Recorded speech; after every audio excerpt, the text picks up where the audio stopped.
Welcome back to Cardinal Views. In a moment, we're going to take you on a tour of Lamar's state-of-the-art Smart Energy System Laboratory, where researchers are exploring all aspects of hydrogen fuel cell technology. This lab's got it all. Hydrogen is clean and green. Lamar researchers are working to improve fuel cell technology for specific military applications, but the know-how they gain in the lab today may someday be a part of your daily life. Someday, this clean energy could be used to power anything from airplanes to office buildings. Let's take a look. Welcome to the Smart Energy Systems Laboratory.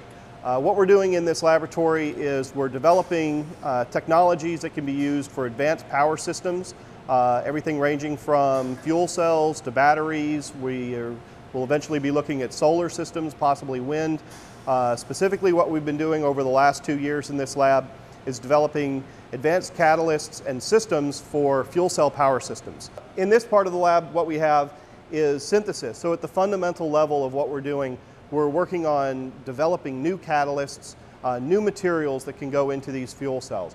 We have state-of-the-art equipment here, everything that allows us to do wet fabrication of these catalysts. We have equipment that allow us to grind materials down into nano-sized particles.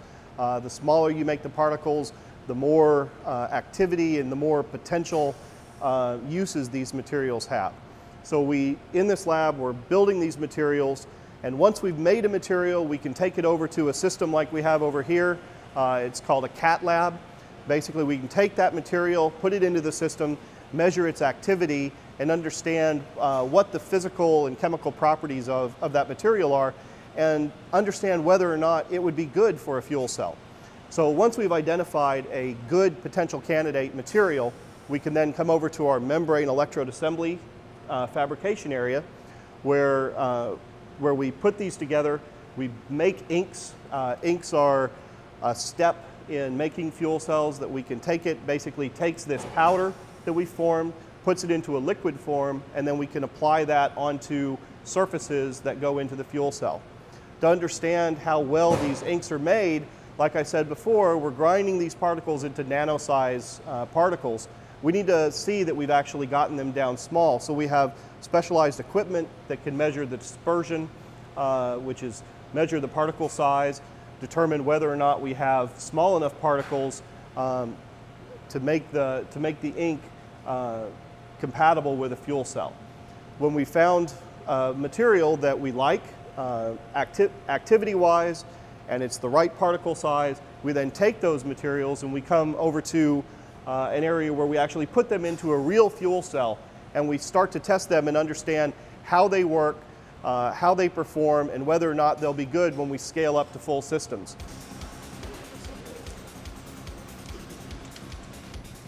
At this test station, we're able to take that material that we've developed and test it in an actual fuel cell. We have specialized equipment that allows us to run the fuel cell under conditions that would typically be used in a full system. We have the ability to control the gas flow rates, how much current we're pulling out of it, and really put the material through its paces and understand just how well it's going to work in a fuel cell.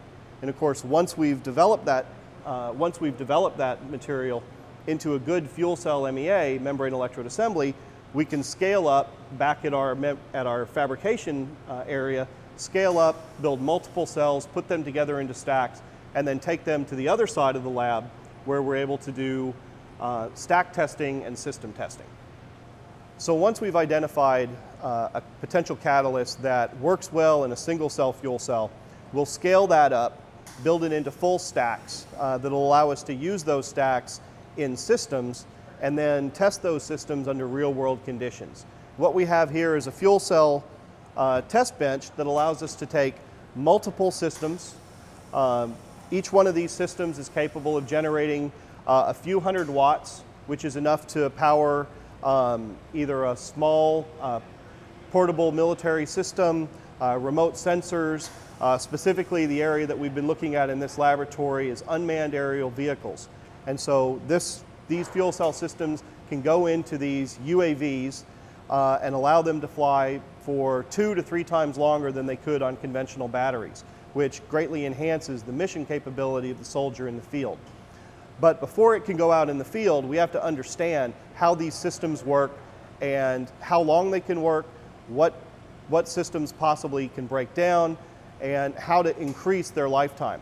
So by running these systems simultaneously for 24 hours at a time, 7 days a week, we can begin to understand how these systems will behave once we get them out in the field.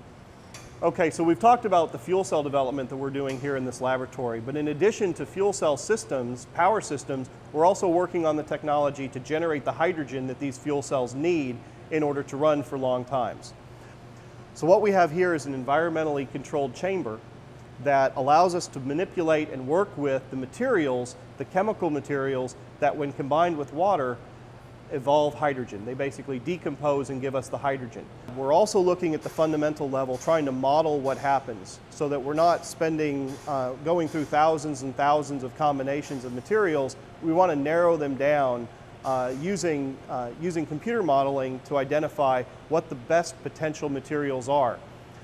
What we are using here is we use computer packages such as COMSOL, which is a multi-physics package.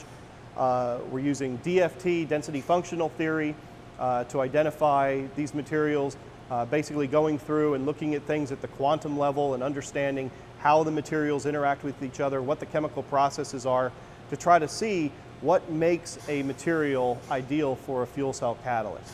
So that's really an overview of what we're doing here in the Smart Energy Systems Laboratory. We're doing everything from fundamental computer modeling of materials all the way through synthesis, fabrication, and ultimately manufacturing of fuel cell systems and testing those systems in real-world environments. We'll have more Cardinal Views right after a short break.